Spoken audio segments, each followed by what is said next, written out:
Good morning, this is Kris Shoemaker, also known as Yehudah ben Shomeyr, and you're listening to Coffee with Kris, the time of the day where we share a cup of coffee and share a bit of the Word of God.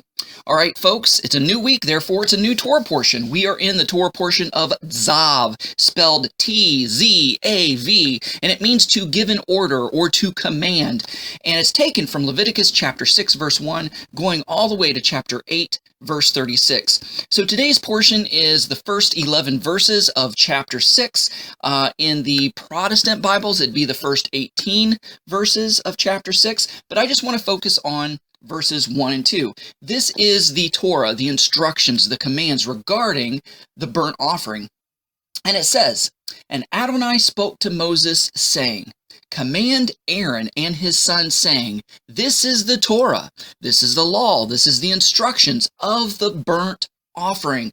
The burnt offering should remain on the hearth atop of the altar all night until morning, while the fire of the altar is kept burning on it." Okay, so the burnt offering is wholly consumed, and the fire is kept going all night. You keep stoking the fire. You keep feeding the fire with the wood until morning, because in the morning is the Tamid offering, and it's the offering that basically opens up the tabernacle for daily business. And so it's to be kept burning all night. Now, this word burnt offering is the word olah. Olah, and it's not Spanish. Hola! Olah means to go up. Why? Because the burnt offering goes up. The flames, the smoke, the sweet-smelling savor to the Lord goes up, just like our prayers, just like our offering, just like our praise. It goes up and ascends to heaven. And so some call this the whole burnt offering. Now, the word Olah is related to the word that we use, aliyah. Remember, this is the first sidra, or the first section, or the first aliyah, which in aliyah means somebody is going to go up to the podium at the synagogue and read a section of the Torah, read an aliyah, read a sidra of the Torah. So there's two major uses of the word aliyah, and it means to go up or to ascend, and either you're ascending the bima, the pulpit, the podium, in order to read a Torah portion, or you're going up to Israel. You are immigrating to Israel. When somebody immigrates to Israel, they call it making aliyah. So this word burnt offering, olah, and the word aliyah are connected. So, the offering symbolizes our hearts. Number one, we give our whole selves up to Him in His service. Just like there's nothing left out of the whole burnt offering, it's a whole burnt offering.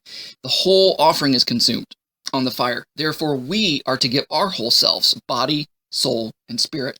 Number two, when we do, we go up. In other words, we draw closer to Him in intimacy. When we give ourselves fully over to Him and we go up closer, we draw closer to Him. It's like a video game. When you level up, you ascend higher spiritually when you perform services for Him, when you worship Him in spirit and in truth, and when you do what He commands you to do, whether you understand it or not.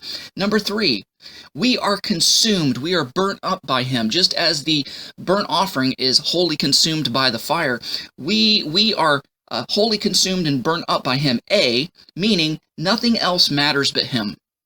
Nothing else matters but God. It's the only important thing.